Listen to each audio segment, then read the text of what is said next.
You're listening to the Matt Dudley Drumming Podcast.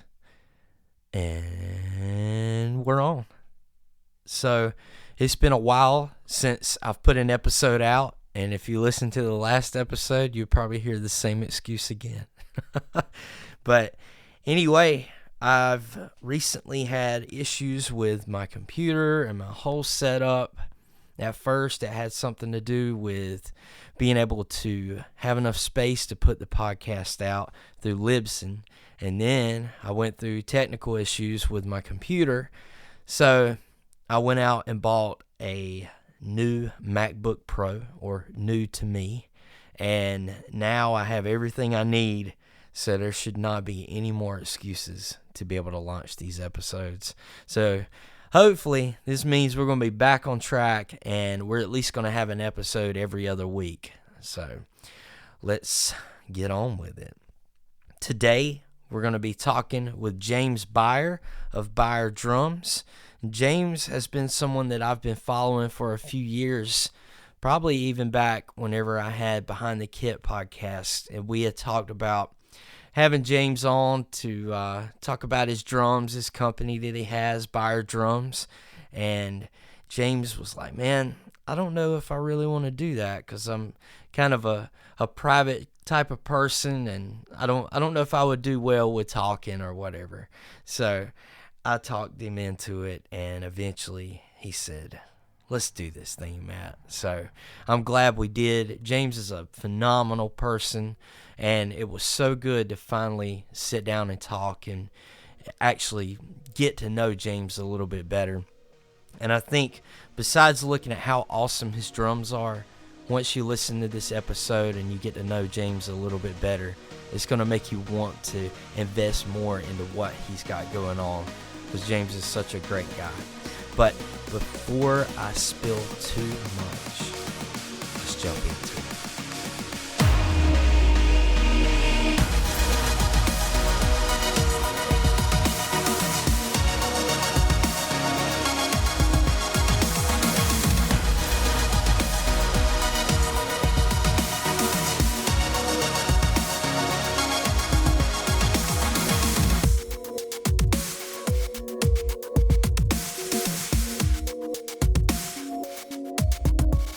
I fumble around a little bit. Oh man, you don't have to worry about any of that. Like I told you, man. I mean, and the irony of that is I'm such a blabbermouth, but in person. But this stuff kind of freaks me out. I get real So I avoid being in pictures. You don't see me in pictures too often. No, I'm like So that is something I did notice. Just going through Instagram and Twitter, I would see one occasionally, and I was like, oh, okay, so this is the dude I've been talking to for the past 4 or 5 years now on Twitter, right? Yeah. Yeah, I'm not a selfie guy, that's for sure. Me either, man. I mean, you might see some videos of me doing push-ups or something like that, but which I keep up with like a journal for myself. Yeah. But as far as taking pictures of my face and saying, hey, how do I look? I'm not a big fan of that kind of stuff, I guess. No. And I love to take pictures. I have thousands and thousands of images of kits and drummers and friends, and I'm in like probably 0.01% of them. I figured one is good enough, That's right, man. It's like It's almost like a mystery too, right? Like, who is behind this drum company? So, James, how do you pronounce your last name? Is it just Beier? Beier. Yeah. See, I got it wrong right off the bat. Well, everybody does, Matt. And it's one of those, with the I in the middle names. I hear beer all the time, and beer. Oh yeah, beer is a big one. I'm like, okay, I'm from Milwaukee. Why not? Beier. I got you, man. I've been friends with you for, I don't know, we've been talking on Twitter for probably 4 years now, something like that. Oh, at least more. And I recently made a trip to Nashville with some friends to go watch a Supercross race, and I went to Forks Drum Closet and I had the honor of finally getting to see some of your drums. So Yeah.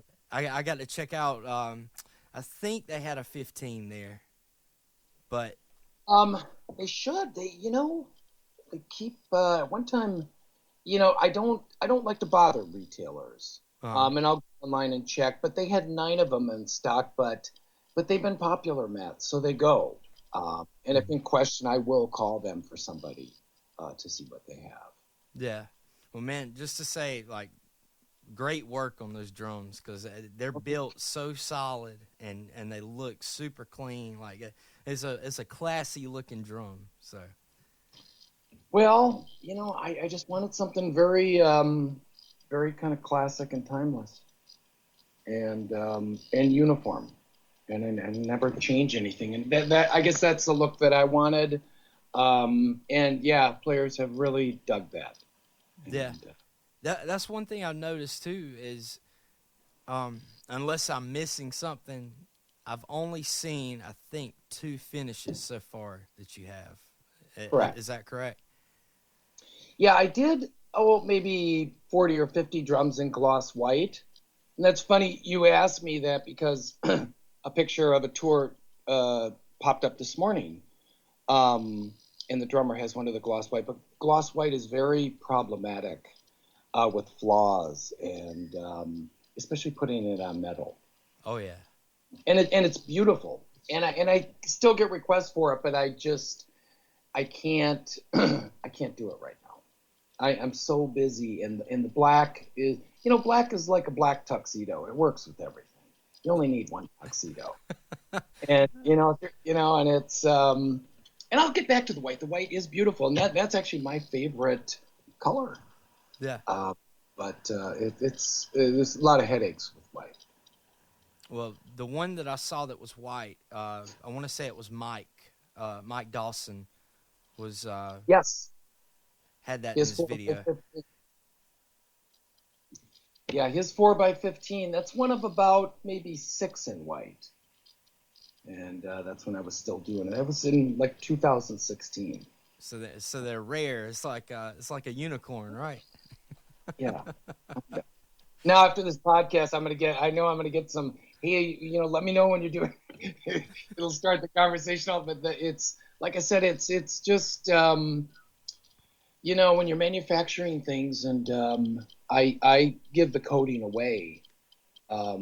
Coding, and these guys are great, but like I said, it's just you're just kind of asking for problems with that.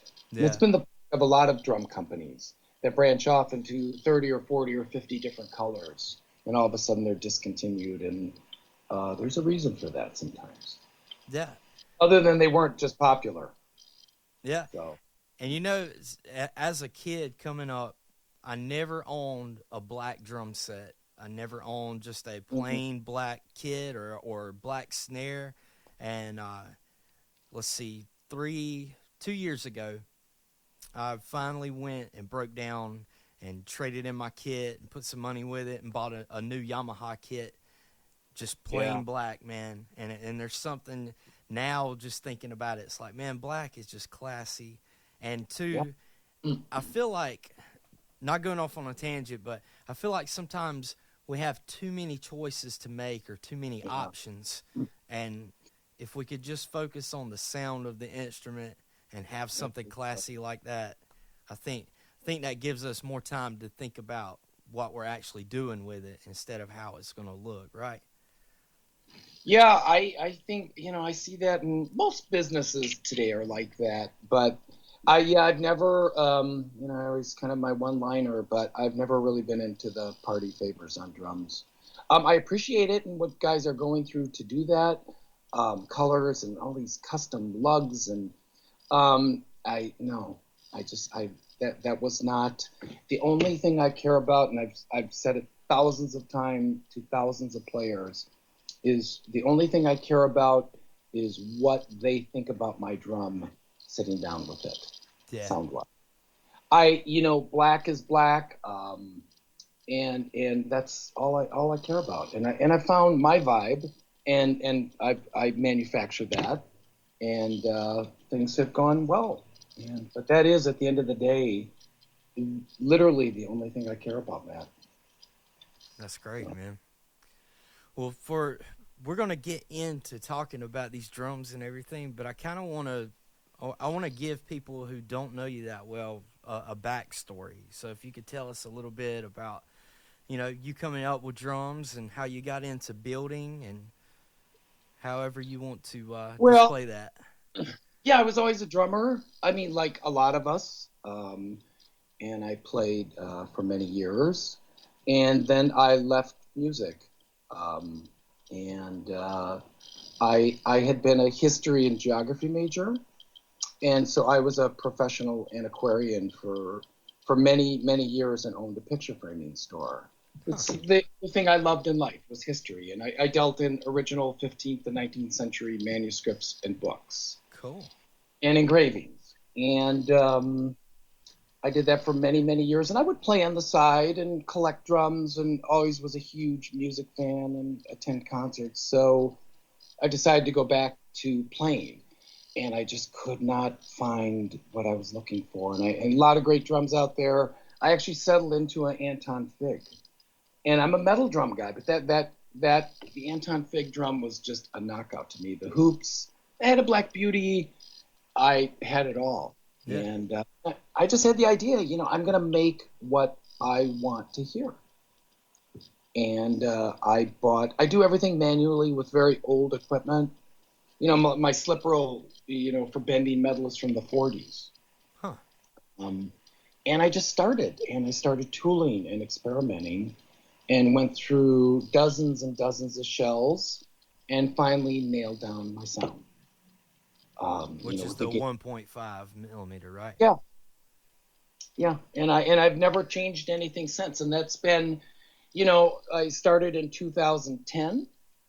I had a couple of years off where I took care of my mother. I really wasn't working, so I've only really been back about 5 years, and I've been on the hoof, and things it just I'm busy nonstop.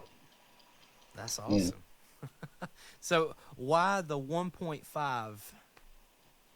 That was the gauge that I settled on. I'm actually a fan of really heavy gauge drums, generally speaking. Particularly like when you get into brass, copper, or bronze, those metals, again, speaking generally, tend to sound better as they get thicker to me. Yeah. But steel doesn't do that. Steel goes the other way as it gets thicker. And it sounds good. I see 3, 4, 5 millimeter steel drums, and they're great, but they only do one thing, maybe two things. And at 1.5, that's the gauge that I settled on. And And that's it the had, Beier sound, right? yeah, it had the widest range. I mean, there's actually flex to my shell as you're playing it. And I just, like I said, I have never, once I found that sound, I do all my own steel buying. I buy the same type of steel, the same gauge, my snare beds, everything is identical from that day on. Yeah. And it just works. Now with the shell, is that a seamless shell or is it No, tapped? it's a welded shell. It's TIG welded on both sides. Okay. Cool. And yeah, when you're rolling things by hand, um, I think the only seamless shells out there, I don't know anybody in this country that's doing seamless shells. They import those, and I've seen that done, Mm-hmm. and it's interesting. But it's just, seam or no seam, I've never heard, much of a difference. And I actually love the seam on the inside. It's kind of my salute to vintage gear, which I love very much. Yeah. And Yeah, like all of us. I was wondering about, if there is really, I want to say that maybe Mike and Mike had talked about it on a podcast a while back, discussing if there is a difference between having the seamless shell or having it, a welded shell like that. Yeah. I'm not I've never, sure. I've never, I've never picked that up. I mean, you talk to guys that, like with tube lugs with the brass inserts or the steel inserts or those types of things. My ears don't hear. Yeah. Um, but I'm sure some ears do, but not enough for me to work. I There would are, I would think that that would be something that if it does show up, it would be something so minuscule and minute that maybe if you're really focused in on a recording of that instrument, you might pick yeah, that up. in the studio is where it would show up, I But think. in the way that music is today, people are either detuning these snares all the way down to the point Yeah, where you can't hear much of the tone from it. So again, it's one of those things of does it really matter or not? It, yeah. as far as being able to hear that difference. Now, what about with the finish? Would you say that the finish maybe gives it's this textured finish that you're using? Do you think that that muffles a little bit of resonance, which also adds to the Beier sound? Yeah, oh, absolutely. I mean, and there still is, I think there always will be, a perception, to a lesser degree today, of steel drums being clangy and wild and pingy, and that's not the case. Some of them are if they're too thin or if they're poorly made, Mm-hmm. but with a heavier gauge, which 1.5 is, and the coating just cuts just enough of the overtone that you don't want in a drum. Yeah. Because all my drums are wide open. I mean, they are wild and wide open, and they're full of tone and overtones, and that's all the stuff that I love. That's what I couldn't find in a countless number of drums. Because, like you said, today they for some reason, there's this thing, drums have to sound just perfect Yeah. and just this one thing and not ring, and I'm exactly the opposite. I'm like, I think it should just be completely 100% open, and then let the drummer do their thing from there. Yes. I love that as well, man. If a drummer comes to mind right now, Keith Carlock, Yeah, with his kit that he uses for clinics and stuff, I'm sure he wouldn't be using those same tunings for Steely Dan or somebody like that. But with his kit, everything is so open. yeah, You get to hear all those tones. So yes. that's great. I like that. I like that approach. Yeah, I was just at a show with one of the greatest guys I know, Jared Pope, and he had come around with Damon Johnson, and we had this same discussion. And we were sitting there in sound check, and his toms and his snare and everything is wide open. And sometimes he'll have a sound guy say to him, "Oh no, we have to," and he's like, "Oh, leave it right as it is," because that all those tones and overtones, that's what carries out into the audience. Yeah. And his drums during that show just roared in a perfect kind of way with the music they were doing. Yeah. And we And talked at length about that. and don't you see? I don't know. I guess it's kind of a fad. It's been discussed before on podcasts I've listened to, of everything being detuned now. Oh yeah. Everything being squashed or detuned and having this fat sound, and it's cool and it fits with certain things. But now Sometimes. I've even found myself, you know, going in that direction because everybody else has been doing it, and then backing away from it and saying, okay, I got to put some tension back on this snare, man. Yeah, I mean, there's definitely, this business, again, like most businesses, but it's kind of a follower type. One person does something and it's woof, and that can be a good thing. I think when it comes to playing, I mean, no matter how great of a player you are, every drummer will tell you they have a teacher Yeah. and an influence. But on the gear side of it, they do that, which I think is silly. You're never going to create your own identity or present something truly original and sincere if you're doing that. But yet, that the whole business, that's what they do. Yeah. Uh, but yeah, I mean, it depends. It goes back to, I think, having in part to having a versatile drum. I like a tighter tension on my heads. Yeah. I don't play well detuned. I never did, even as a kid. And But if you have the right type of drums, you can still get that bottom end, the fat. I love mid tones to bottom end. That's depending again on what you're doing. But you can do that with a tighter head if you have the right type of drum. Yeah, yeah, definitely. Now, with the lugs on your drum, do you manufacture those as well? No, no, I don't. Um, I use a lot of tube lugs. Uh-huh. And the lug for my 6.5 14 and 6.5 15 is a proprietary lug that you could always get from me. And the lug, the deco lug on the 5.5 14 15, that you can get now. I see that as an aftermarket, so to speak. I see that around, which is great. In the beginning, I lathed my own lugs, and they were cool. But the one thing, again, going back, I've always had the same mindset from the beginning in my list of rules for myself that I didn't want to create anything custom where they were virtually relying on me for everything. Yeah. And even the lug for the 6.5 14, that'll probably be available on the market soon, from drum builder sites and stuff. And that doesn't bother me a bit. Mm-hmm. The drummer, TSA damages, which they, it's a lot of TSA stories. Um, they can get one or I'll send them one. Or when I retire someday, they're not going to have this drum that somebody still loves that they can't do anything with.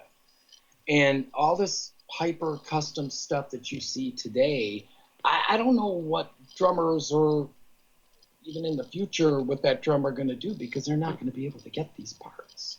Yeah. When this person retires or sells their business or whatever, or just leaves the business. And I want a drummer on the road, if he's in the middle of Oklahoma, to be able to walk into a tiny music store and get a tube lug or a tension rod or all these little things that are just I just do universal. Yeah. That's a good way to think about it too. Of looking out for the customer who has the drum later on. That you'll have an option to be able to replace those parts on that drum one day. So that's a big thing. Easily replaced, not have to even hunt around because it's standard parts. Yeah. And because I think I don't know where you come from, Matt, but I mean, to me, and like Johnny Craviotto, and there's obviously been a lot of people that have commented on this, but the shell is your drum to a large degree, and from there, hardware can make a difference, especially hoops. I love Angel hoops. I wouldn't use them as a stock item, but I love them. I think those guys are great. I'm a triple flange guy. Yeah. But yeah, I keep it easy and keep it simple and keep it kick ass. And that's I think that's good for everybody. It is, man. Now, let's talk about the hoops too. I'm trying to hit all the angles of this drum right now for people that don't know much about it. But so with the hoops, you're using triple flange. Do you give a die cast option at all, or? No, I really don't have that on my site. There's a handful of players that use die-cast. I actually really like die-cast on my drum. I'm not a die-cast guy, but I really like them. As we all know, they dry out a drummer. They can, but they really don't on my drums. They kind of center them just enough. Yeah. And like Mark Beckett uses die-cast on his 4x15. And him and David Northrup, I think, were the two guys that convinced me about die-cast. And now I wouldn't still use them myself. Yeah. But they sound great. Now, when you started building these drums in 2010 or before, were you doing experiments like this, running different hoops and trying different options like that to see like? I did a little bit, but not really. I wanted. I've always been a triple flange guy. Yeah. I think actually when you start something, you go with your instincts, what you like, and then kind of overlay that on in in the larger scene, Yeah. everybody else, and see how that fits. And triple flange hoops, just I don't see a lot of die-cast hoops around today. Things go in phases. They do make a 3.0 triple flange hoop, which is kind of a hybrid, Mm-hmm. which I love too. I mean, but again, I wouldn't use them as a standard. Diecast might hurt my hands, and a lot of players Yeah. they tend to hurt their hands. But it is an option, and I have a lot of video and audio clips that I will send to somebody when that question arises. Live and studio stuff on what they sound like or the difference. Yeah. Now, for a throw off, is it a trick throw off that you're using? I use a DW mag Oh, okay. and the three-way butt. But yeah, trick. And he's always been wonderful to me. He's a great guy. I just could never configure that in, my price scheme.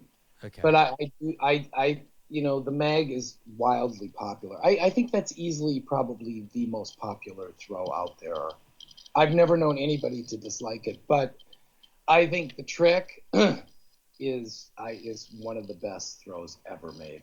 Yeah. That thing is flawless, bulletproof. I mean I'm using one on a drum right now as a request. I've used them. But yeah, they're a knockout.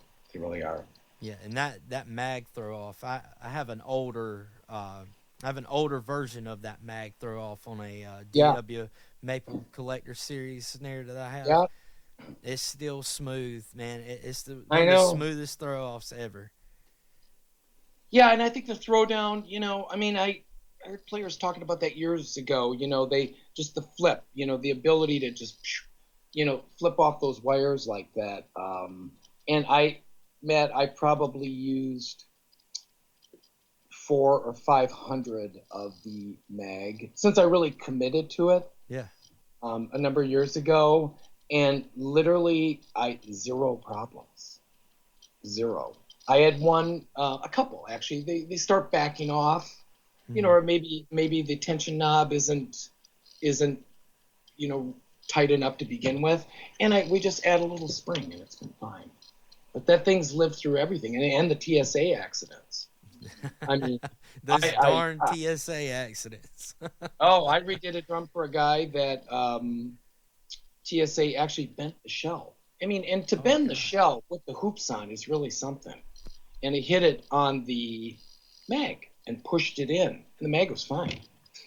But they bent a steel shell that was tensioned down, and that Terrible. mag is still fine. So, That's wild, man. Well, let's talk about the elephant in the room, the 15. oh yeah, I've been in love with vintage gear since I've been a kid. Well, I was playing it then. I didn't know it was vintage then, but I just, and 15s were a big part of that. And 15s were forgotten for decades. Kind of like mahogany as a wood. Some reason, and steel. Those fell off the map, or they're not, musical, or they're even demonized. Yeah. And now what do you see all over the place? Mahogany everywhere. It's not the mahogany, the American mahogany, the quality, but it's got that vibe. Yeah. And that was what I wanted to do, was bring the 15-inch snare drum back to the industry, introduce a complete line of it, and that has been my focus since the first day. Another one of my focuses, and it's gone huge. It's and now I see them everywhere. Everybody's making them, and the line is complete. I have 4 different sizes. I won't ever add anything to it, and it's just the number of records those drums have been tours. And Mike Dawson has been wonderful to me from Modern Drummer. Was in Modern Drummer twice. He split them. He did the 4x15 and the 5.5 15 and then he did the 5.5 15 and 6.5 15, or the 6.5 15 and 7.5 15 in the second one. number of videos. Mhm. And yeah, those are my favorites, um, by far. So the deepest size is did you say a 7.5? 7.5, 15. Oh man. Yep. And there's a couple 8 by 15s out there, but I shortened it a half inch. Okay. So that's Oh. no longer an option, right? The 8. No, and that hasn't been for quite some time. Gotcha. But yeah, that's um I did it because I love 15-inch drums. I'm a huge leady nut, and I didn't do it as a way to sell things or to get attention or there's so many gimmicks in the drum business to Oh sell yeah. drums, and the silly advertisements and just so nonstop. But no, I did it as it was. The intention was musical. Yeah. Um, I played a 15-inch marching snare drum made by Ludwig in middle mhm. school, Yeah, and I was able to take that drum home. It was an older one that was left over. I've still got it at my parents' house, it's right and from the '60s. yeah, it's older. I want to say it's got it might have the green and olive badge on it, Yeah. Okay. but I'm just wondering, when you started thinking about doing the 15-inch drums, how difficult was it to be able to find a 15-inch head? Like, are there a lot of options for a 15-inch drum? And now is that something that's being brought back into production because of it coming back? Um, and honestly, Matt, I didn't really give that a lot of thought, but I did have my um, kind of freak out moment. Like, wait a minute, am I gonna, because I was so immersed in what I was doing and so excited about it, and obviously you could get an ambassador, but then I thought, okay, hold on here. Did I, I'm like, I don't care. I'm going to do it anyway. And yeah, I've actually seen a real increase in the number of heads available. And I know players have that question, and it's an excellent question because, again, I see it in blogs or comments like, "What about heads for this?" And in Europe, they're difficult to get still, which is a disappointment Mm-hmm. because there's a lot of 15-inch toms. There's a lot of 15-inch drums out there, not aside from snare drums, but they can get them, but it's tough. But yeah, I mean Evans, G1, G2, G14, G12, um, Remo, Ambassador X, the Black Dot. Supposedly they were going to stop making the white dot. I still see it though. I don't know. Yeah. The white. Those just popped up again. Emperor comes in 15. So you're looking at six or seven heads just from Remo alone, Okay. and at least 4, maybe 5 from Evans. Aquarian, I love Aquarian. I use those. Virtually any head from Aquarian you can get in 15. Now, what comes stock on the 15s that you produce? Like, what head do Uh, you normally go with? well, if it's an artist and I'm talking with them, it would be the heads of their choice. Okay. Most often it's it's an ambassador or a black dot. If I'm sending it to a retailer, usually Remo or Evans. I love Evans. Their heads quality, particularly as a snare side head, are Mm-hmm. just perfect to me. The way they tune up, Yeah. they have a different vibe. There's no doubt about it. But they're supposed to. They're a different company and a different product. So either one of those, and Aquarian I've used too. Now, So.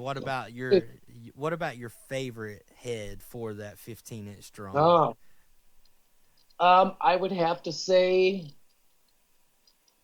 I think probably the Aquarian texture coated power dot. Is that a Oh, single ply head? yeah, Yeah. it's Okay. just Good. it's an amazing knot. It's just always just been like just right, and I've turned a lot of players onto that, and they love them. Either that or the black dot. It would be the Aquarians are brighter.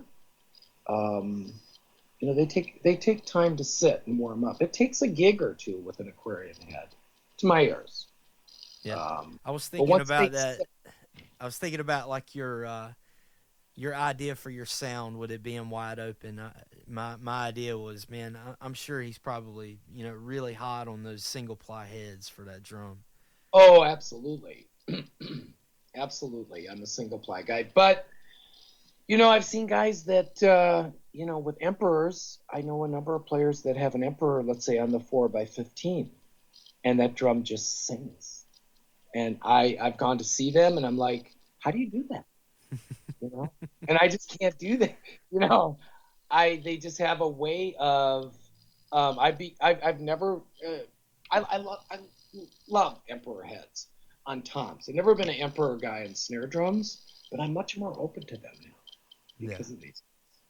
Um, and you know, um, in the music business, well, in life, if you're willing to listen to people, and not think you know everything, you can just learn nonstop. And I'm bad at a lot of things, but I've always been a good listener. And drummers have amazing tips and tricks and things they've been doing their whole life, and I'm just always kind of blown away by that. Yeah, and that's very important coming from somebody who's making an instrument for someone else to use. I mean, of course, a lot Yeah, of this is probably more so passion of something that you had an idea of what you wanted to create, but you're also taking in account of what the artist needs as well. So yeah, yeah. I mean, I drummers want the average. It doesn't matter whether you're on playing stadiums on the road or if you're in a club, or drummers want and need the same thing, Matt. You need something functional and affordable, and something that's durable, something that if some of these drums are so beautiful, I'd be afraid to take them out of my house. yeah, And that's fine for a collector, and if that's your bag. But you know, I another thing, during discussions, I've said to players, my drums get used. My drums don't sit on a shelf. They're not afraid to take them somewhere. And I get late night texts, from a tech in California saying, "Wow, I opened up this road case and I saw two of your drums," and he'll say, "They're beat to hell, but at least they're being used." yeah, And that's the greatest thing a drum maker can hear. I mean, to me, or get a late night. I got a late night text from a guy in the middle of Oklahoma. He's playing in a roadhouse, and he's like, "You know what? This drum has just literally changed my playing, and it just makes me happy." That was like 2:33 a.m. in the morning, and I'm like, that's drum making to me. that's perfect, man. Hey, you don't mind getting those texts late at night like that, do you? Not at all. I want to know that they're happy, and they come out of the blue, or and but that is by and large what the majority of drummers want. Um, Yeah, it just function. And at the end of my game and Beier drums, and I'm going to be a tiny footnote in it all, and that's okay with me because I know the guys. If I end up producing 3,000 drums overall, which is not a lot. I mean, it is, but it's not. Um, as long as they're out there being played somewhere, that that's perfect for me. yeah. One thing I noticed, I mean, besides like I said, it's a classy looking drum, but with that texture finish, man, it looks like it's built like a tank, and not Yeah, meaning that it's just big clunk of metal, but yeah, it is a workhorse looking drum, and yeah. hopefully at some point I'll be able to spare some cash to be able to get one of those from you. Yeah, well, hopefully I'll be out there. I'll bring one. You can even just sit down with one. Yeah, I'm going to be pretty close. I'm going to be in Cape Cod in a couple weeks. really. Yeah, but it's going to kind of be a whirlwind. I'm only going to be there for 3 or 4 days with Elizabeth. Oh, But okay. also, I would take a day trip and say, "Dear, we're taking a road trip today." And she'd love that. She's awesome about that. And Or if you're ever out here, in the Midway, if you're ever in Chicago or Milwaukee, you call me. yeah, I've got a friend uh, on Twitter, Jay Kruger, one of my buddies, and I want to say I told him that I was going to be talking to you this past week, and he said, "Man, I really think that this guy is actually like down the street from where I work at." So Really? I'll have to connect you with him. He plays in a cover band called the Boogeymen, and they Yeah, yeah, yeah. I know a bunch of those guys. yeah They were playing down at the band shell here. There's probably 2,000 people there. That was this last weekend, but I yep drove by, couldn't stop. yeah I saw he sent me pics. He sent me pics the other day showing me and one of my other friends, Mike, about how many people were at the gig. It was pretty big, but Oh, it was huge, beautiful on the lake. It's this old band shell. Um, yeah. Oh, I know Tony Goff. I know Joe Height is a buddy of mine. Those guys they're a classic and they're awesome. good, good. People love. I'll have to get you connected with him then, because Yeah. Jay would totally. He's gonna kill me for this, but Jay would totally fork out some cash for a good drum. So Yeah, I would love to meet him. Yeah, he's been with them for quite a while. Um, I think Junior was their drummer before. I think their only drummer. He was great, and obviously this guy is got to be. I haven't seen them, but he's got to be good to play with those guys. They're all great. That whole band has always been on. You know. oh yeah, Jay's Oh a solid dude, solid drummer. So yeah, yeah. He's got to be a killer player to be with them. definitely, I'd love to meet him. I'll make that happen. I'll set Yeah, you up. yeah. That name when you said Jake, I'm thinking who is that? But it gets to be kind of names and oh god, my desk and all these notes and I was looking this morning at things I'm writing down. I'm like, well, what is that? Who's that? I don't even know. It's just such a it's like all of us and all the media today, which I value. We all value, but it's just such an avalanche of information all the time. And Definitely. sometimes I think, God, am I, getting forgetful? And I'll ask somebody, they're like, are you kidding me? They can't even remember what this afternoon who contacted them.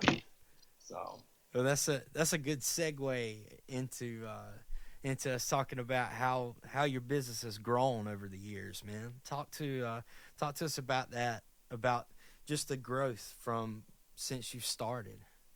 oh yeah, I mean, it's really grown. And it's just me, Matt. That's again going back to it can be a bad thing, but I also think it can be a really good thing to quote unquote stay true to what you thought in the beginning, Yeah. if it works. And I can produce tops 15 to 20 drums a month, and that's all I'll ever do. I've had people from the industry approach me at shows. I'm on the road a lot. Um, my idea was in the beginning kind of old school salesman stuff. Just get up and get your sample case, my Beier drums case, and go introduce yourself. And hey, my name's Jim. I manufacture drums. Would you, be interested in taking a listen to this drum? And Yeah. drummers are amazing about that. Drummers are like Marines. It's like a musical semper fi, and they're like, absolutely, come on in. You want some coffee? And what do you got? Without fail. And I did that for years, and I still do that. But I mean, years and tens of thousands of miles, and to introduce myself.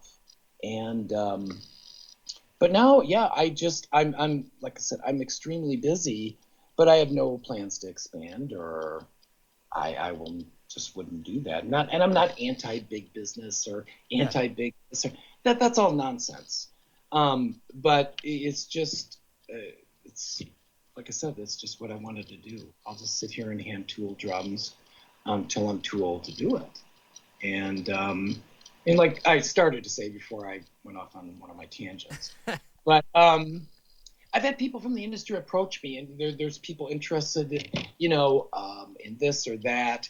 In other words, money or investing or expanding, and I'm always really like flattered about that, and I'm very sincere.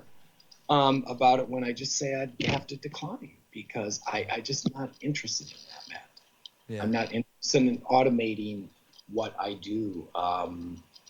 It's not the way I think, and this just works magically. It really does for everybody. Yeah. And so why change it?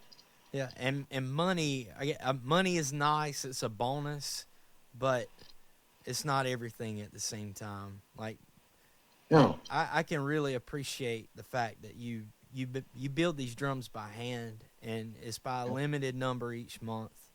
It's Yeah. something that you've put your time into, and not saying, not taking away from any of the other manufacturers or anything, but there's something to be said about that. That that's kind of the American way that's kind of died out now because everything Yeah. is going mass production. Yeah. And like you said, I mean, I no disrespect to, larger. They have to. Their demand is that great. You know, Yeah. if they got to do 1,000 kits, in this particular finish or wood, you can't have 500 people sitting there with sandpaper. You just can't do it, and I get that, but that's just not my vision or version of my vision. Yeah. Yeah, I mean, I go and get my own steel, so I know I get it from the same place. You know, just to keep it consistent, and I like that. And is it a runaround sometimes? Yeah. Is it a low-paying gig sometimes? Absolutely. Anything in the music business is. Oh yeah. I mean, if you're looking to go into any aspect of music to make money, you're going in it with the wrong intention. Mm-hmm. We all make enough. We all have. I have everything. I don't know what else I need. What else do we all need? That's right. I was thinking about that the other day, man. Was like I'm doing everything full time right now, teaching and playing gigs and stuff. And I live in a small town, like a really small town, and I have to Yeah, drive an hour away to get to the closest city where yeah, where there is music going on. And uh, I've got some people I'm friends with that do really well, that make a lot of money, and they have a lot of debt as well. And for me, I have almost no debt, yeah, and I'm making enough money to pay my bills, but I'm also making enough money to continue to keep doing this thing, just playing music. yeah. And if I can do Well, that and have a little bit of a nest, put off to the side for hard times, that's that's what's important. I'd rather be happy with doing what I'm doing each day than I oh, would to keep a social status or to have yeah, more things. It's more so about living that life of being free and being happy of yeah. something that you're doing each day, right? Oh, yeah. I've been like that my whole life, Matt. And I used to say to my mother, when I get up in the morning, I wanna look forward to what I'm doing. Yeah. You and that was always the thing. What am I doing with my time? And everything else I worry about later. The electric bill or this or worry about it later, and that can be overwhelming. But no, I'm a kind of a in the moment guy, and I agree with you. And my drums, it's more of a manufacturing type thing, but I'm also growing and learning through all of you and what you do with those drums Yeah. and the music. And so it's a constant cycle of growth. And I remember that was like, I don't know, what, 4 years ago when you decided to just break away and do your thing. Yeah. You were going to do that. And I remember typing, like, go for it, man. Just do this. And I was like, yeah, he's still doing it. Like, good for him. Yeah, You know, yeah. all There've been the, tough times, but still oh, keeping it yeah. going. Yeah. I mean, I make a small percentage of what I used to, doing this. I don't care. I don't care, Matt. Yeah, I have everything. I have this wonderful little place. I got a steam room. I got a little workout. I have everything I need. I have nice clothes. I have a beautiful girlfriend. Oh, what else does a man need? that's right. Maybe some food and some beer in there Yeah, somewhere. Yeah, yeah. I mean, I got records to listen to. I got, so it does. It works. I don't, not the biggest house on the block, but oh well. Who cares, man? Who cares? Who cares? I never did.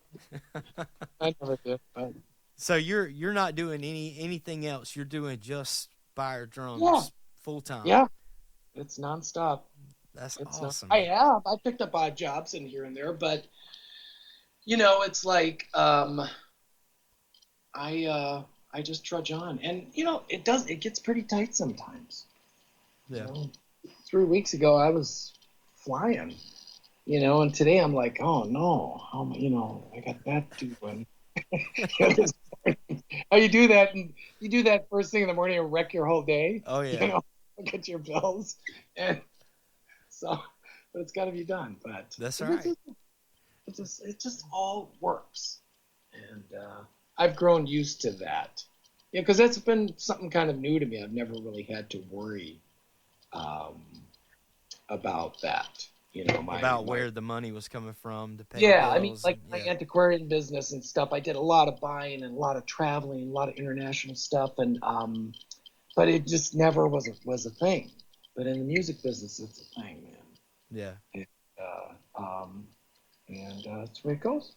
I think it's not a lifestyle for everybody, but I do think No, for me, I can't. I always talk about this too. I've talked about it in other episodes as well. Is I would rather work for myself any day if I can. But just the fact of knowing that if I don't get out and push what I'm doing, nobody else is going to do it. It keeps me on my toes. I have to stay all right. driven to do this thing. And if I was only doing it for money, I totally would have gotten out of this a long time ago because Yeah, there's you would have not been out much in it. 2 years ago.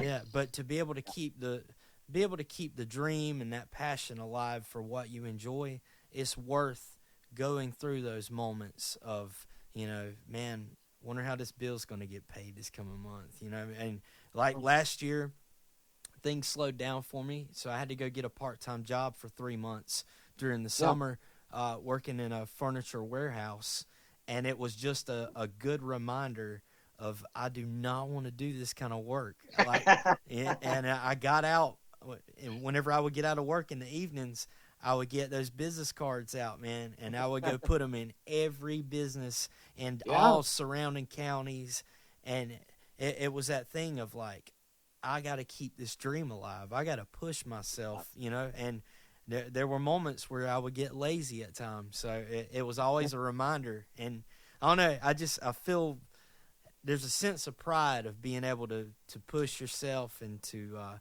create something like that just from nothing. Yeah. Well, and it's something I agree with you. I think it's good that all of us in our work, Yeah. uh, whether you're working independently or for something, to feel that little bit of pressure, like get up because this is, or be, if you're a commissioned salesperson, working for a big company, that just that like it's not going to happen. You have to get up, or get off your ass, as it says, Yes. and take it. And yeah, and you do, you have those moments, and I still do on and off, and but at the same time it's more just momentary, like God, this is, really, and I snap out of it. Like, And I'm really doing this right now, right? yeah. But that's life, though. That's not only, music or making drums. I mean, that's relationships. That is life,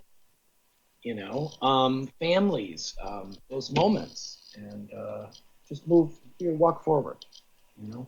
Yeah, and I think it's something that people back in, I don't know, back in my father's time and grandfather's time is like I feel like you need struggle in your life to grow than Yeah, where everyone is being fed this line of BS these days that you should be comfortable and happy and everything else, when that's kind of a fantasy world because you need that struggle to be able to grow.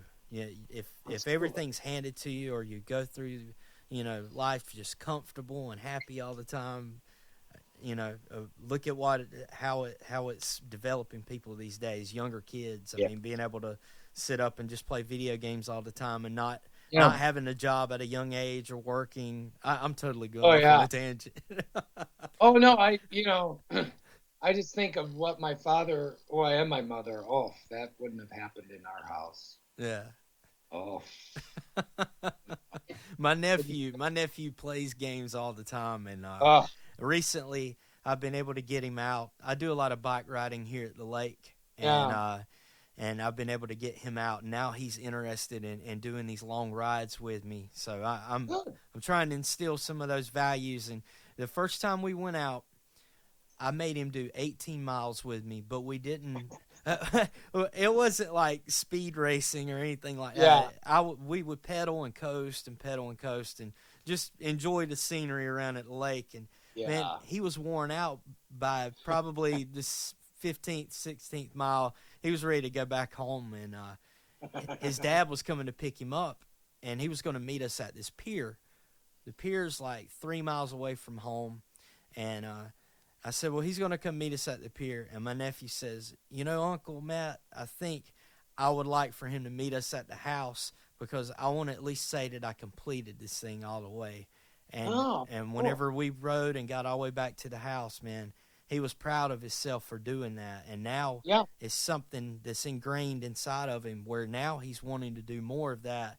And he started branching out, doing a little bit of other things too, Good. to challenge himself. And Yeah. again, that struggle, going through sweating out in the heat and putting those miles in like that made a difference in him.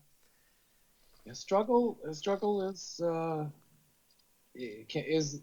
can be your greatest motivator, and sometimes it can be exasperating, Yeah, but yeah, I mean, it is anything worth doing. There's going to be a struggle with very true. any anything that's if it's something you truly feel and you truly want, and something that's good for you or for everyone, and you dive into it, it's going to be a struggle. Oh yeah, There's no doubt about it. And if it's easy, well, then you're not on the right track. no, You're heading the wrong direction. that's all right, man. Well, I didn't even ask you about this earlier when we were talking about the drums and everything, because now we're talking about life. But I know there's probably guys out there like, hey, come on, I want to hear about the snare wires you use. yeah. Well, but yeah. By the way, yeah. What about the snare wires? Standard Thomas style snare wires. Again, and again, I do Pure Sound. I really like Pure Sound. I get requests. Gary Keith Johnson is a buddy of mine. He's a Canopus rep and a killer drummer. Hmm. He wants to introduce me to their wires, and I've had customers rave about their wires. But again, I've never been a wire guy. I'm real anxious to listen to them and to hear them. But yeah, I've always just been a snappy wire kind of, go out and get them. And the ones I use, they're the Thomas style. They more have kind of flatter ends. Hmm. They don't have the bar, and they're great. They're just really functional, and again, readily available, even in 15. Even at 15, there it Yeah, is. absolutely, absolutely. I walked into Interstate Music a couple weeks ago. Even Gibraltar has 15-inch wires. That's cool. Yeah, they had I'm like, wow, that's great. They had them hanging right there. So Now, besides that, did you go to? Did you take your drums to the Chicago Drum Show recently too? no, I never can kind of coordinate going to the show. I'm either gone or this year I might have been able to make it, but it would have been close. But yeah, man, I don't do PASIX or NAMM or Chicago Drum Show. I'd love to see everybody. It would be a great hang. Yeah. But the bottom line is that I have a total of, I think, 12 or 13 different sizes of my drums, and a lot of it's a 5.5, 14, 5.5, 15. It's so for me to go, it's not going to really do anything for my business, man. Yeah. To go to NAM, and I get invited all the time, and I'd be like, guys, I would love to come. This would be great, but not Chicago, which is pretty close, but that's an expensive party, you know. It is. I would love to go, but that's always the issue for me. Yeah, it's I can't justify it, and again, from a business standpoint, it's not gonna matter here or there. I Long and McQuaid is handles my gear throughout Canada, and they're spread out all across Canada, and they're amazing to deal with. They're just this really efficient, Yeah. happy business. And the buyer asked me before I was in there, he's like, "Are you going to be at NAM?" And I said, "No, I just." Well, he's like, "Okay, thank you." And he came home from NAM and ordered 8 of my drums. Huh. So there's just, at least I understand why people do it. Yeah. Some people have to do it, but I'm one of those guys that it's not necessary. Yeah. I don't know why I was thinking earlier, like a week or so ago, I thought you were going to some type of trade show or something like that. That's why I No, was asking. yeah, maybe it was a picture or something, and and I would love to go to the Chicago drum show some year, but I also don't want to lose my mind with vintage gear, and I don't want to come home with a bunch of stuff, and so I kind of stay away a little bit. I, you Yeah, know, we just talked about not making that much money, but if you went there, yeah. man, it would be like being in a candy store, right? Oh yeah, and those guys are great. I mean, some of those booths, and I look at the pictures. I'm like, oh, I'm so glad I wasn't there because I would all over that. And then what? And then it's no, no. I won't do. I have enough stuff. Yeah, if you're going to make trips and do things like that, it's going to be like some downtime, right? Oh yeah, yeah. I mean, I'm on the road a lot, and visiting artists or studios, and you only have so much time, and that I think that just serves me the best. Yeah, Then I'm talking about direct feedback. I'm talking about guys that have been playing this for a month or a year. I can talk to the engineer. I could see the show. I could talk to the front of the house guy, and all that I check up here, and I never forget it. yeah, And, I spent a year just in the beginning, just going around introducing myself, asking drummers, what are you looking for in drums? What is missing in today's drums? And I asked everybody. I sat with techs. I sat with, you name it. And I'm like, okay, just compiling information, and it really actually kind of magically aligned with everything that I was thinking that was missing. Um, and so yeah, I like the directness. Not that shows are not direct, but having a booth. I'm really, man, I'm a terrible salesman. I'm really terrible at it, and I'm not a closer type guy. And I know what happened. I would get all involved, and like you and I are talking, and then say, hey, thank you, and I'm thinking, wait, didn't he say he was going to write me a check? It would just go past me. I'm that guy.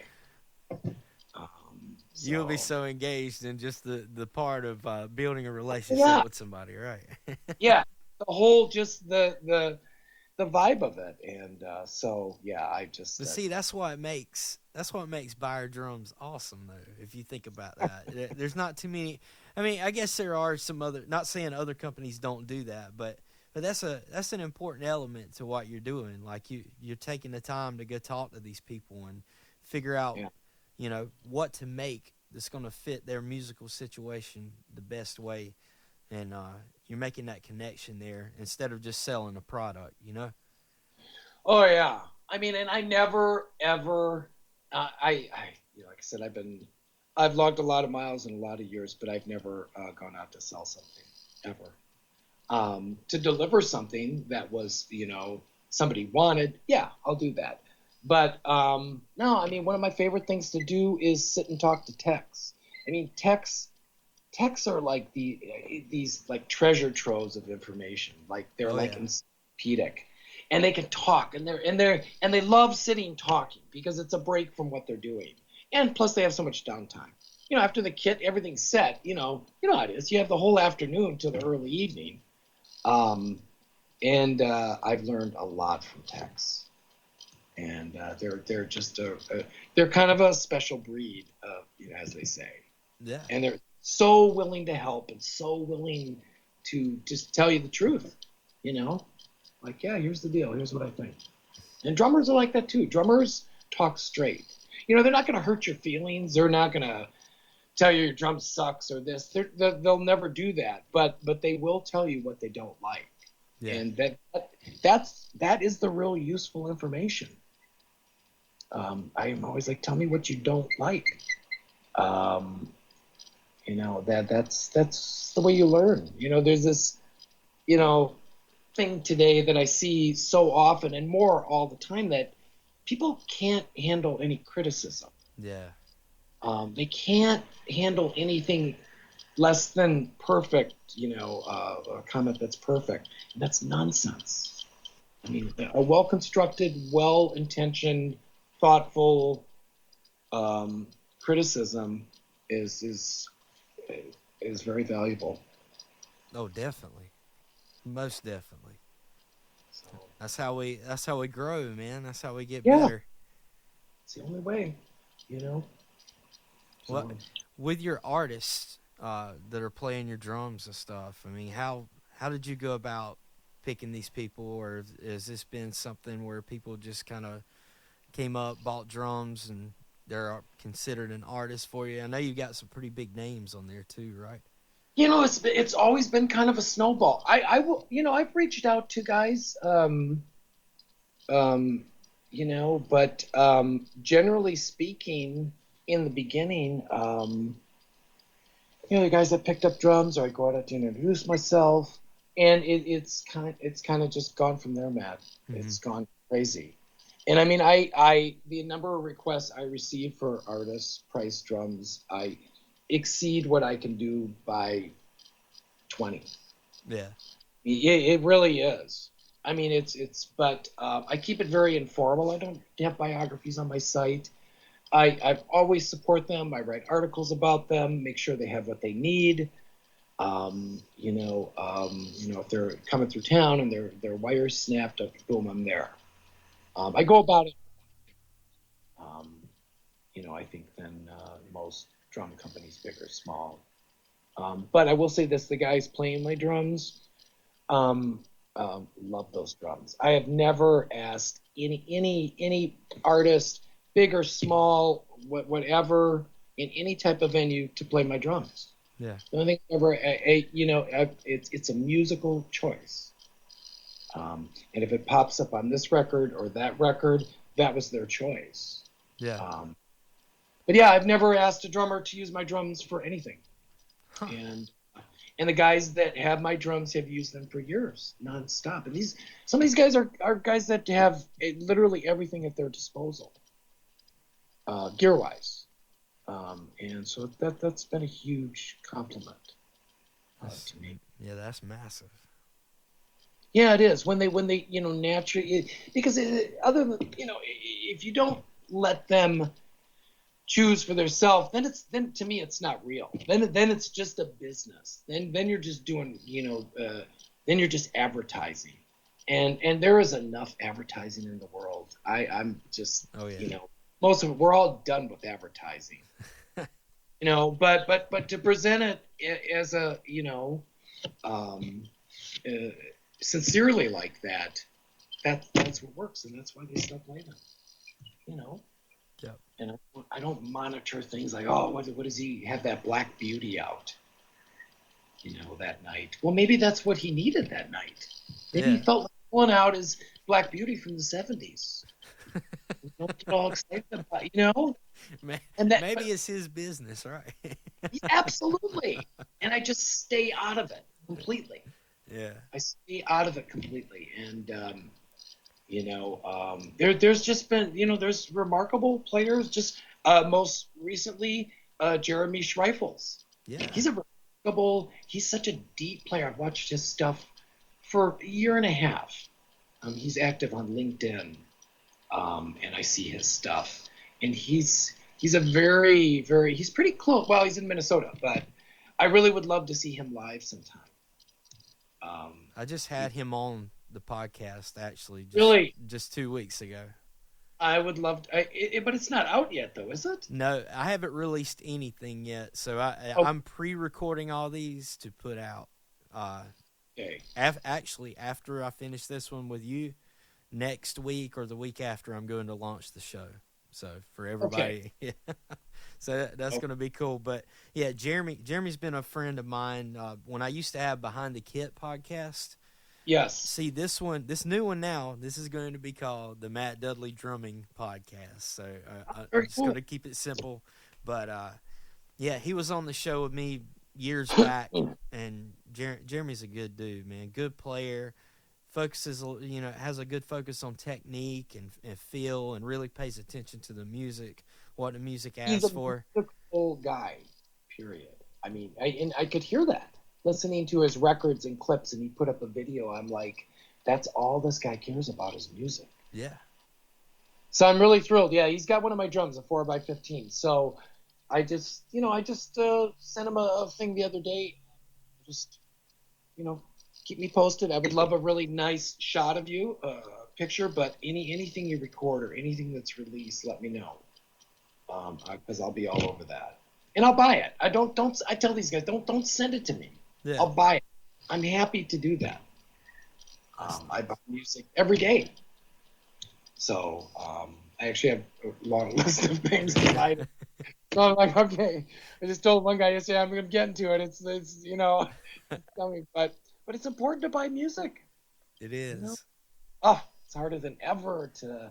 Streaming is a great idea and a great tool or whatever, but they're not paying these guys anything. No. I mean, literally nothing, and that's I think in the long run will be the demise of a lot of music and musicians in general. But if they would just pay out properly, uh, it would be pretty magical. Yeah, I have that same issue, which I mean, not too many people know about my stuff. I've got a couple of instrumental albums that I've put out through Bandcamp, Yes. and it's it's tough, man. It's tough to get people to listen and tough to get people to buy, Yeah. But I don't know. Maybe something will change in the industry at some point. Hopefully, it won't completely go to. We need to make it a way where music is. I guess it's more cherished than what it was. There's so much of it now. It's Real music. yeah, real real music. There Yeah. we go. Real music. Yeah, real music. I don't know. Yeah. Maybe something will happen with that one day. I don't know. I mean, in my lifetime, I the way I see, look at Spotify and Pandora, and we all use it. We all do. Oh yeah, Um, and no matter what your feelings are about it, we all use it. But I buy CDs. But I just think in the long run, I can't see how music can survive with Spotify yeah, and Amazon. And how can you when you have a job that it's always been pretty dicey in the first place to make records or be a quote unquote a musician. But when you just lowered their pay to almost nothing from a possibility, you've gone from a possibility to guaranteed nothing. yeah. How long can that last? You know, I mean, a band will. How many times have we heard this killer, amazing band? They do one record and they're gone. Well, of course they're gone. They have to live. Yeah. There's no time to nurture or to grow because there's not enough there. Nope. Even for some of these guys on the road, they have good gigs or good opening gigs. That is as tough as anything. Yeah. You know. Well, So hopefully something's gonna change for that because we need to make more money, or enough. Yeah. I mean, it's or enough. Yeah. Yeah.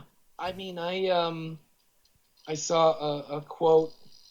A drummer was talking about this, and he said, um, how do people think musicians pay for electricity and food and gas for their car? Yeah. I mean, these are basic things, and for some reason in our society, music is supposedly free now, and musicians just don't matter that way. It really is kind of amazing. I mean, it really is kind of the underlying thought about the whole business. Yeah. Right. It's just, I don't know. We'll see. At some point, something's got to change. That's right. Yeah. We'll see. You know, everything in cycles. So we'll see. That's right. But for right now, with music, I love a lot of uh, modern. I love a lot of country music, and there's always people creating great music. But so often, I find myself going in reverse. To the '70s, the '60s, even the '50s. I love Yeah. early honk tonk, and that stuff is off the hook to me. You've got you've got an artist on your roster that I had on the show years back with Behind the Kid, Pat McDonald. Oh yeah, that's right. Yeah, You're Crazy talking Cat. about like old country and stuff. I was thinking like, oh man, I remember. Well, I don't know why I just thought of Pat when you were speaking Oh, about that. I Pat's miss such a Pat. good dude. He's hilarious. He's so obnoxious. I, I, I had a lot of good times with Pat, and as you know, he left the road. I think it's about I don't know 3 years now, maybe a little longer, Oh really? to take care of his daughter. Okay, that's And right. Yeah, I remember him telling me about that right before. 3, 4 years ago, maybe. Yeah, Yeah, he's hilarious. He's just, and I really a lot of people do, and he's arguably, it's not a competition, but he's one of the drummers that I've had more people say to me that he is one of the greatest drummers they have ever seen in their life. Overall, I mean, a guy that it's a you big could throw compliment. huge. And well, even in the latest issue of Modern Drummer, Kent Slusher mentioned him, and they were talking about influences and people in Nashville, and that inspired him. And he said Pat McDonald, and he said it doesn't get much better than that. And he's just an unbelievable talent. He's just and like I said, he's a great guy. He's hilarious. He's Yeah, yeah. He spoke on the show that day about he actually had played with Victor Wooten a mm-hmm. few times. Yeah. So I guess if you're good enough to grace the stage with that guy, you're pretty dang good, you know. Well, and he's always the modest guy, and Pat is yet another guy. Wouldn't be any surprise. It's just about music and drumming to him. Yeah, That's it. That's all he cares about, and he's just one of those guys. He's not Pat's never been a showboat. He's just. I heard about him years and years ago. hmm People would tell me they're like, I saw this dude Pat McDonald with Charlie Daniels, and you have got to see this guy play. I'm like, cool, I'd love to someday, and then boom, you know. I can't even remember sitting here how I think I dropped Pat a line years ago. He was coming through town with Charlie, uh huh. and I think that's how I got to know Pat. And but yeah, he paid me one of the greatest compliments ever, and I tell them this just to remind him. But he told me that because Pat, as you know, I mean you had him on, but he's a total no nonsense, straight talk, Yeah, right? Like zero BS with Pat. And he said, Jim, the only two snare drums I have on my riser are yours ever. And that's one of the greatest things that always rings in my head. that's When I awesome. think of that and all the wonderful things that you hear and that's the kind of stuff that keeps you going when you're tired. Yeah, You know, and but yeah, like I said, I miss Crazy Pat. I hope I see it soon. Yeah, That was an excellent podcast, though. yeah. Maybe I did. You listen to that? Oh, I listen to podcasts. Man, I listen to the one with Matt Fournette, all that stuff. I mean, Yeah, I podcasts, and if you look at your ticker, it's like, oh boy, any of the podcasts, I'll see only two people are listening to this right now or whatever. But I always take the time to listen to podcasts. And, or if I'm like marking shelves or I'm doing paperwork, I always listen to podcasts. yeah. Always. I Yeah, and I've always appreciate you listening to those, man. Yeah, that means a lot. Hopefully this one will be a hit for people. It'll hopefully inspire and help some people out somehow with all the information that I'm getting from people like you, and yeah. I'm just hoping that it inspires people. But you're a great, interviewer, Matt. You ask great questions, and I can't see how it wouldn't be a hit. Well, I You know, appreciate that. it's like look at Working Drummer podcast, how popular that is. Yeah, But he's the same. You have the same demeanor as him. You ask thoughtful questions, and you're like a real musician, and you let them answer completely. And you go off and we all go off, but then you bring it back in. yeah. You're perfect at this. Well, I You really are. appreciate that. That means a lot, man.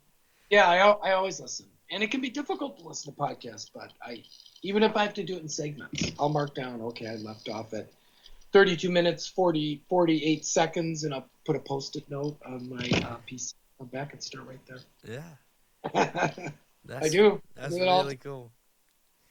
Well, going back to talking about some of the artists, I had a very unique experience when I was, I want to say I might have been a junior or senior in high school, with one of the guys that plays your drums, Mel Watts.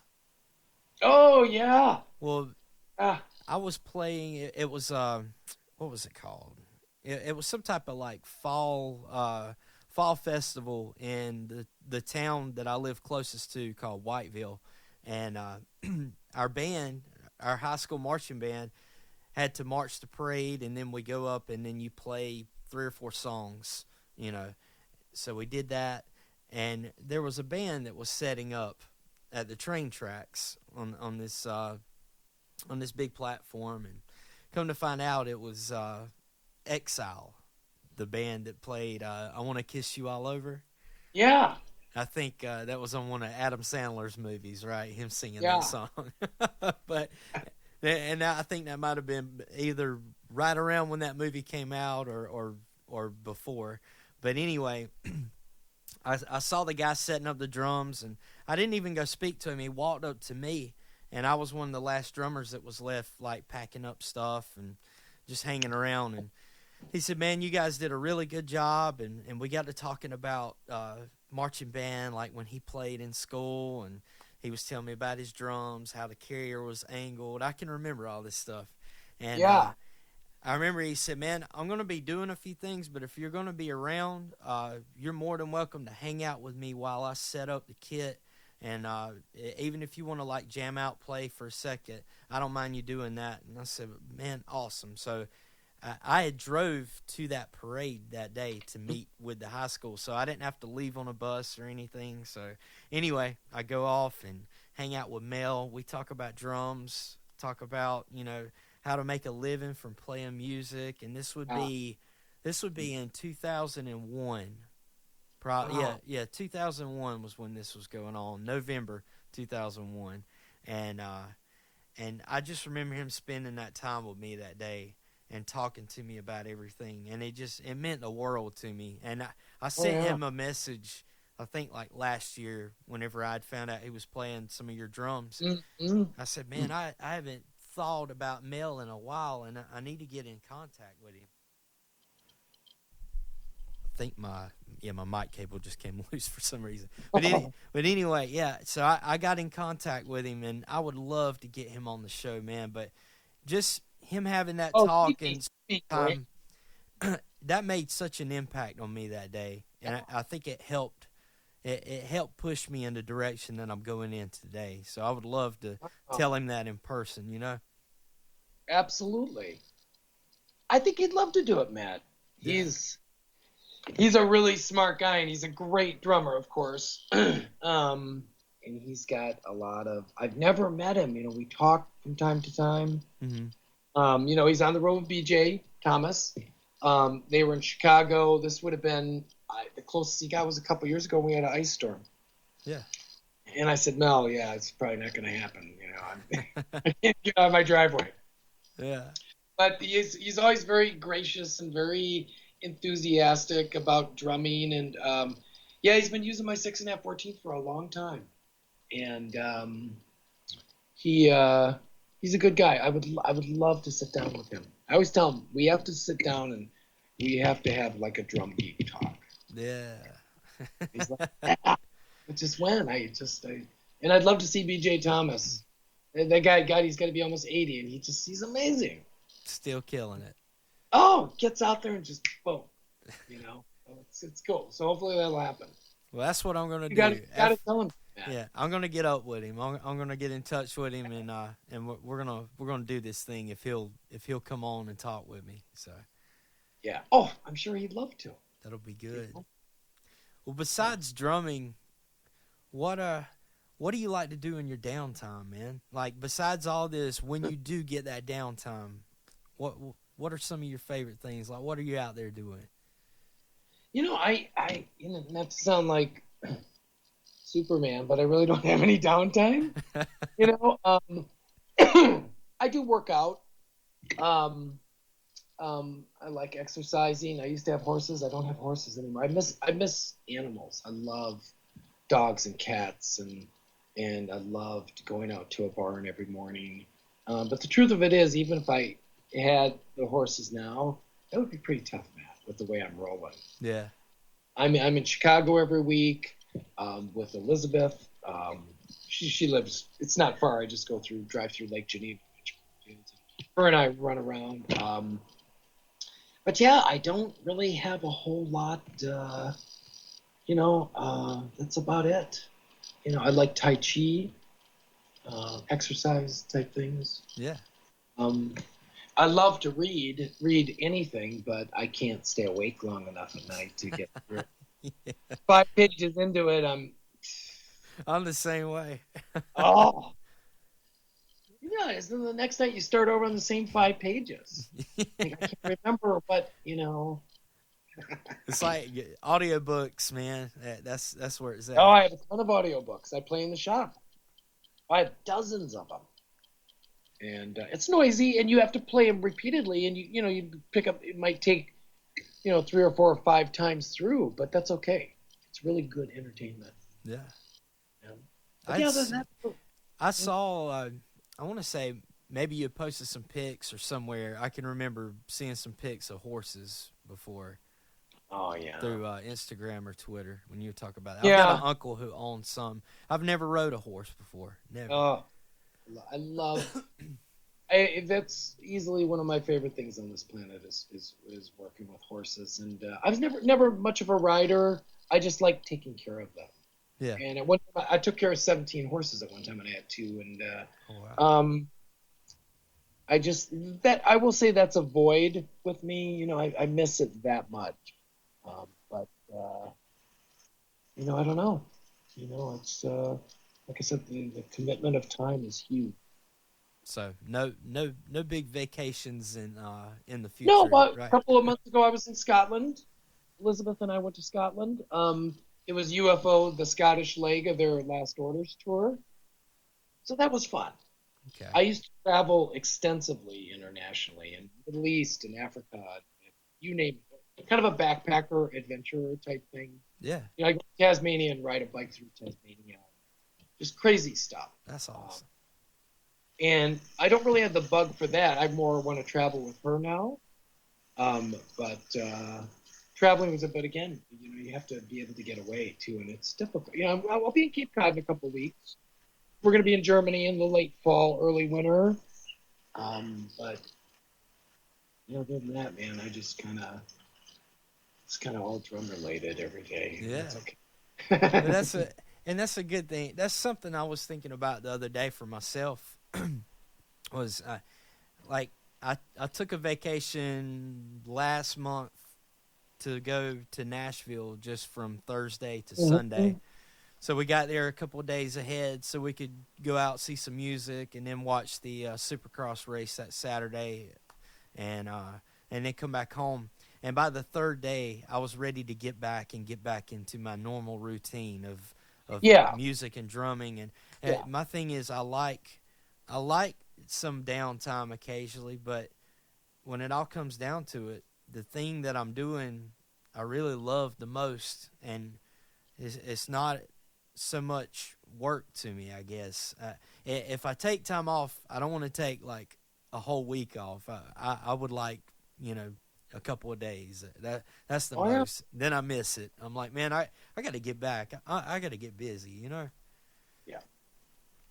I agree with you. I mean, some people it depends on who you are, but I really don't. I'm more like you, man. I don't really um, want to go away all the time. I want to focus on what I'm doing and keep control of this Yeah. uh, and keep it steady. I couldn't wait to go to Scotland, and it was an absolute blast. We were gone for about a week. But when I got home, I'm like, okay, I'm ready to be home here. Just do this. A break is good, but yeah, I really don't. You know, um, I'm very much like you that way. Right now, kind of in high gear. Yeah. When you're in high gear, you really don't want to stop. No. And do you ever think too? I don't know if you're like this, but with me, uh, the mentality of working and retiring one day to just not do anything, that doesn't set well with me. I don't want to do that. I don't want to retire one day. I don't want to ever quit. If I can keep Yeah, teaching and playing and doing things like that, I want to continue that until I'm an yeah, old man and I lose my mind, or either I yeah. pass away or whatever. I don't believe in the whole retirement thing. Yeah. I mean, the idea of that to me. I mean, I think I have no intention of retiring. I would like to slow down in moments. Yeah, yeah, I that is a healthy. I mean, to each his own. Everybody's got a different. Some people have this like date set and it works for them. But me, yeah, oh man, what the hell am I gonna do? I mean, I what what do you do all day? And I just I like to garden. I could see having a little greenhouse or whatever, but no, I will make drums. I said jokingly before, till I'm too old to pick up the metal. yeah. Why not? Why not? Even That's if I even if I get down to 20 a month or not 20 a month or 10 a month, let's say. 20 is my max now. But even if I did 5 a month, just keep, I'd do something. I couldn't fathom sitting around all day. But we, I would like to slow down someday. yeah. We'd still have to have our hands in the drumming Oh, world somehow. yeah, Yeah, absolutely. I would just like to have the ability, which I don't now, just to kind of downshift some days or sometimes just stop. But it's just not possible. You it's like if you're playing all the time, you don't have the option of saying, "Well, I don't feel like playing that yeah. night." That's all right. So it's Do you ever think, man, like, you ever think about how something you created has helped another person create something in return? Do you ever think about how big that is? oh Just that yeah. idea. I probably don't think about it that way. I'm more focused, at least initially, on when I get this correspondence, like we're in the studio and this thing is just perfect. Your 4x15 is perfect for this, and thank you so much. I don't know how to express to you, that. But beyond that, you know, um, how that translates into a record. Um, and I don't get that far in my thinking sometimes. I guess you know what I mean. I mean, I'm aware of it, and I am grateful of it. Yeah. You know, actually, my girlfriend's brought that up. In she words it a little differently than you just did, but and I'm like, yeah, okay. And you know, she's like, Jim, you know, I'm just again, I just I just as long as that drummer or producer or but who is ever sitting down with that drum is happy, then that's it with me. Yeah. That's it. And anything past that is, I think maybe in my slower years or later years I'll be able to reflect more on the extended part of it. But that's just where I'm at, Matt. You know, I just want to make sure everybody's happy, Oh yeah. not from a business standpoint, but from a musical standpoint. Yeah. That they're hearing what I want them to hear. I mean, they might hear it different, but they're hearing it or hearing something they like. Yeah. I don't know. I was thinking about that in your situation earlier. Just whenever I was writing these questions out and stuff, I said, man, how awesome is it to know that you've created something that's helping someone express themselves and somebody and it's recorded in a moment in time that's going to be around forever. Yeah, captured. Yeah. Yeah. So when you get a little downtime next time, sit down and think about that for a moment. I do, you know, I get flashes of that. You know, but particularly, you know, when I'm buying these CDs and listening to tracks, and yeah, I think in more reflective days, I think that'll probably be the dominant thought, Yeah. and be very grateful for that. But I don't have time to be real reflective right now, man, because I'm telling you, I was up at 5 a.m. I'm gonna be motoring all day.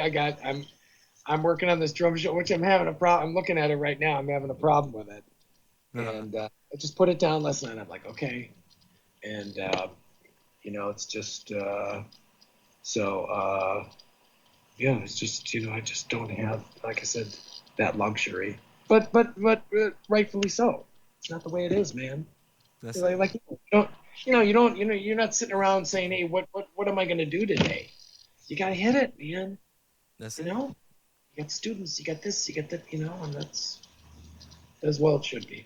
That's right, man. What what kind of legacy do you want to leave behind or be remembered for? Ah, um, you know what? You know what? I have. Uh, I think everybody thinks about that. You know, whether it's with your family or what you. But my drums. What was the intention of making drums? To directly connect with drummers, um, and music, Hmm. and not just another product for sale. Yeah. Um, that would be probably one of the best compliments to me after the fact if it was my legacy, but you know, or if I was gone.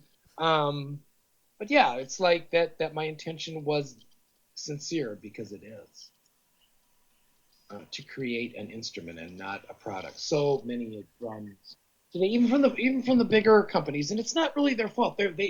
They've got to do huge numbers. I mean, their overhead, and Yeah, yeah. it's factories, and it's staggering. So you really can't fault them. But a lot of the independent builders like me, so many things are just made to sell.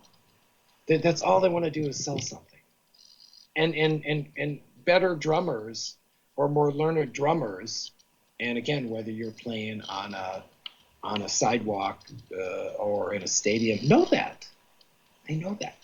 But I never would be. I would never do that to begin with. Yeah. But no, just that it was, you know, that's all I wanted out of it, and I've gotten that. That's So awesome, man. That is, and it's it's so to me. I relate it so much to just community. You know, mhm. to building these relationships with people like what you're doing is more so about you being able to take this instrument and not only supply somebody with something that's going to help create music, but you're also learning a little bit from these people because you're going out and you're meeting these guys or Yeah. girls, and you're building these relationships with people, and it's something that, from what I could tell, I've seen where you've wrote letters to people with the Beier drum stamp on it before. Oh, Like you're yeah, very yeah. personable with these Years, people. thousands. I've written thousands of them, but it's not it's not a form letter. You Yeah. know, might be, yeah, it's important, man. And again, not from, the business thing, not to keep slamming business, No. but I just, because, you know, the truth of it is business feeds everything, but it's just in the music business, the way things are going about today, it's just kind of one of those things that irks me a little bit. So Oh yeah. I on my side of it, the gear and the musical, what they're selling is music today.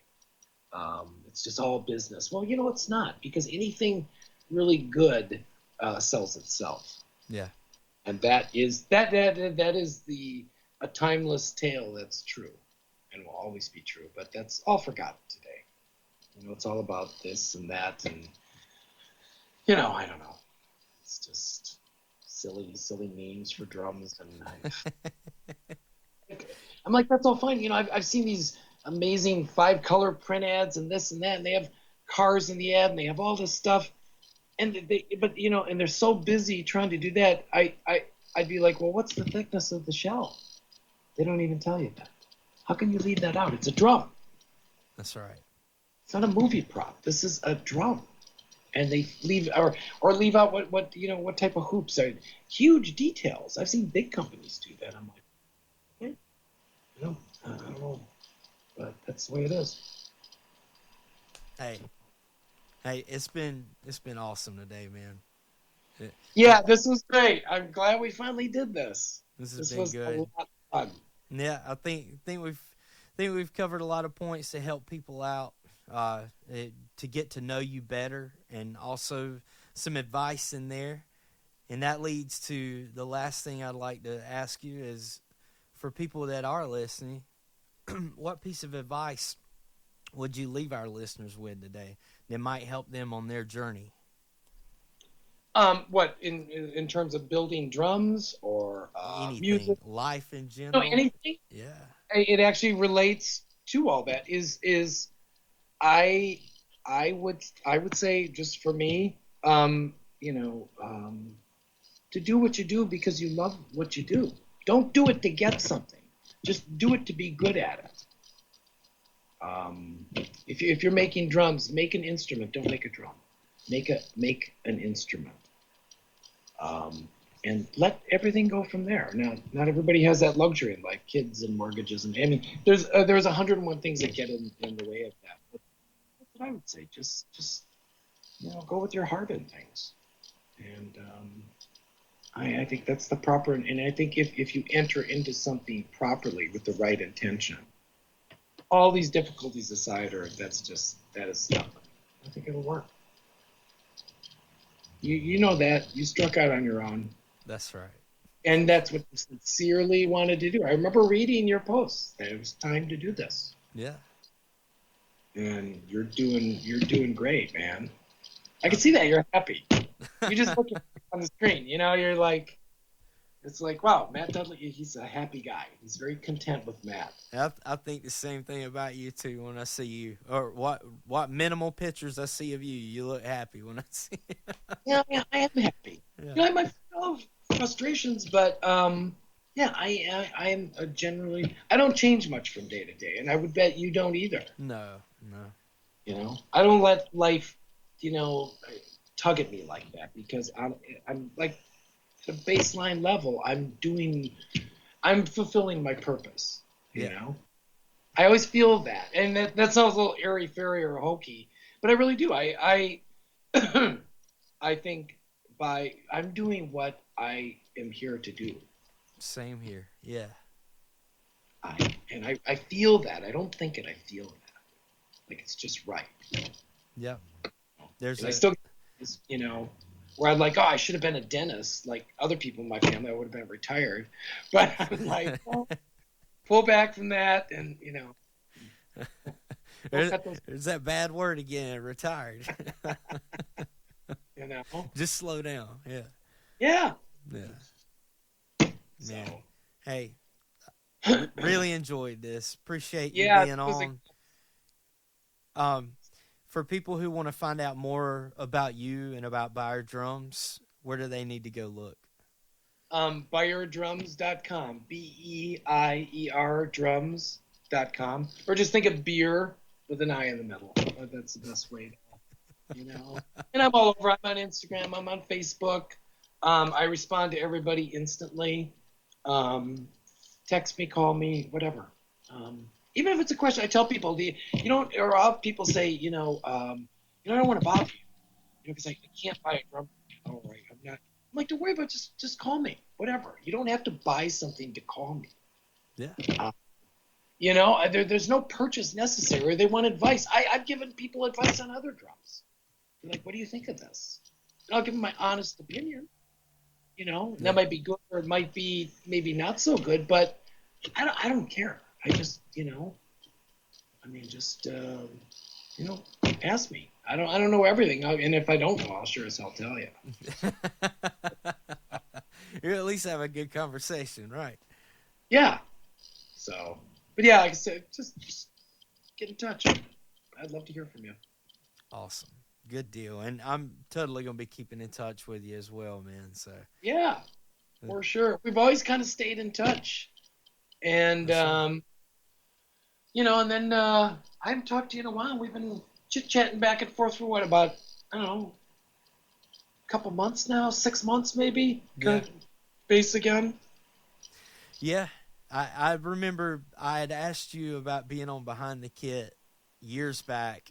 And you said, I don't know, Matt. I'm not the kind of interview type person. I don't think I would have anything to bring to the table. And I said, oh man, you're totally missing out. Like we could just have a conversation and have a good time, And and that's what we ended up doing today.